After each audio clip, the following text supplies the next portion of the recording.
দুর্দান্ত গতিতে চলছে মেগাস্টার শাকিব খানের আপকামিং সিনেমা রকস্টারের গানের শ্যুট। এই সিনেমাটার জন্য কিন্তু গান অত্যন্ত গুরুত্বপূর্ণ। নানান দিকে একটু কমেন্ট সেকশন মন দিয়ে ফলো করলেই দেখা যাচ্ছে অনেক দর্শকের এটা বক্তব্য, গান যদি ভালো লাগে সিনেমা ব্লকবাস্টার হবেই। আসলেই তাই, কারণ রকস্টার সিনেমাতে গান দর্শকের ভালো লাগাটা অনেক জরুরি। আর সেখান থেকেই রকস্টার টিম কিন্তু দুর্দান্ত গতিতে তাদের গান রেকর্ড শুরু করে দিয়েছে। এই বিষয়টা একদম এক্সক্লুসিভলি তোমাদেরকে জানাবো। হ্যালো আমার সাকিবিয়ান ভাইরা বোনেরা, চলে এলাম আজকের প্রথম ভিডিও নিয়ে। প্রথমেই বলি সকলকে ভেরি গুড মর্নিং। আশা করছি তোমরা সকলে খুব ভালো আছো। বন্ধুরা, তোমরা ইতিমধ্যে সকলেই জেনে গেছো যে এই সিনেমার ব্যাকগ্রাউন্ড স্কোরার হিসেবে কাজ করছেন জাহিদ নীরব। আমি গতকাল এটা নিয়ে একটি ভিডিওও বানিয়েছি। আর এই সিনেমাতে অনেকগুলো গান গাইবেন আহমেদ সানি, এটাও তোমরা শুনেছো। এছাড়াও পান্থ কানাইয়ের একটি গান থাকবে, এটাও তোমরা শুনেছো। অঙ্কন, তিনি রোম্যান্টিক গানটা গাইছেন, এটাও তোমরা শুনেছো। তো গান রিলেটেড অনেকগুলো আপডেট আমাদের কাছে এসে গেছে। এখন আমি তোমাদেরকে প্রমাণসহ দেখাতে চাই যে গানের রেকর্ডিং হচ্ছে সেটা আমি কিভাবে বের করতে পারলাম। আর শুধু গানের রেকর্ডিং হচ্ছে বলেই বলবো না, পারকাশন ডিপার্টমেন্টে কে কাজ করছে, প্রচণ্ড ফেমাস একজন মানুষ পারকাশন ডিপার্টমেন্টে কাজ করছেন, সেই বিষয়গুলোও তোমাদেরকে বলবো। চলো তাহলে একদম দেখাই। এখানে একটা ফটো তোমরা দেখতে পাচ্ছ, আমি ভিডিওর পাশে দিয়ে দিচ্ছি। এখানে লক্ষ্য করে দেখো, জাহিদ নীরবের স্টোরি দেখতে পাওয়া যাচ্ছে, যেখানে রকস্টার বলে গানের রেকর্ডিংয়ের ছবি তিনি ৩-৪টে ছবি আপলোড করেছেন। এখানে আছে Zahid Nirob, Ahmed Hasan Sunny, Ajman Rusho, at sound of silence, স্টুডিওটার নামও এখানে দিয়ে দেওয়া হয়েছে। ঠিক তার পাশে আহমেদ হাসান সানি একটি ছবি পোস্ট করে জাহিদ নীরব এবং আজমান রুশোকে ট্যাগ করে লিখছেন, so it begins recording of Rockstar.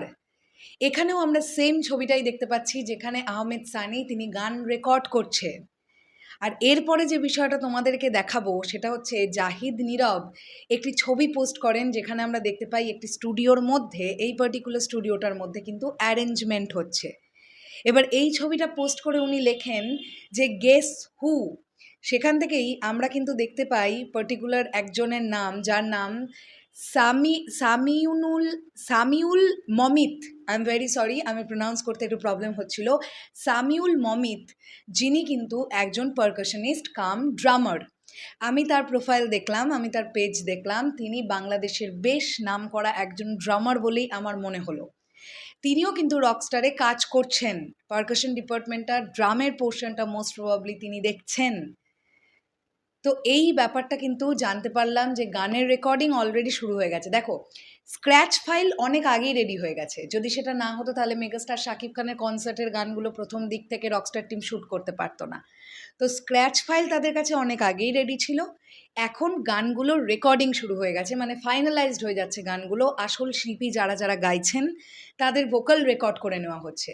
তো একটা জিনিসই আমার ভালো লাগলো, যে রিলিজের কিন্তু এখনও ধরো পরের মাসের মোটামুটি ২৫-২৬ দিন, আর এই মাসে কিন্তু এখনও মোটামুটি ৬-৭ দিন। তো ২৬ আর ৭ যদি আমরা যোগ করি, ২৭, ২৮, ২৯, ৩০, ৩১, ৩২, ৩৩, ৩৩ দিন আগে থেকে গানের রেকর্ডিং স্টার্ট হয়েছে। মেগাস্টার শাকিব খানের সিনেমা মানে, আমি রিসেন্ট টাইমে এই ব্যাপারটা খুব লক্ষ্য করেছি, সিনেমা রিলিজের ৮ দিন ১০ দিন আগে স্টুডিওতে শিল্পীদের দেখতে পাওয়া যায় তারা গানের রেকর্ডিং করতে গেছেন। আমার মনে এটা প্রশ্নই ছিল যে এত লেট কেন, আরও আগে থেকে কেন রেকর্ডিংগুলো করা হয় না। যেহেতু রকস্টার একটি মিউজিক্যাল জার্নি, তাই টিম কিন্তু ১ মাসেরও আগে থেকে গানের রেকর্ডিং স্টার্ট করে দিয়েছে শিল্পীদের নিয়ে। ডেফিনেটলি আমরা আশা রাখছি ভালো কিছু হবে, অবশ্যই আমরা আশাবাদী। তো এই খবরটা জেনে তোমাদের কেমন লাগলো অবশ্যই সেটা কমেন্ট সেকশনে জানিও। তাহলে এখনের জন্যে টাটা।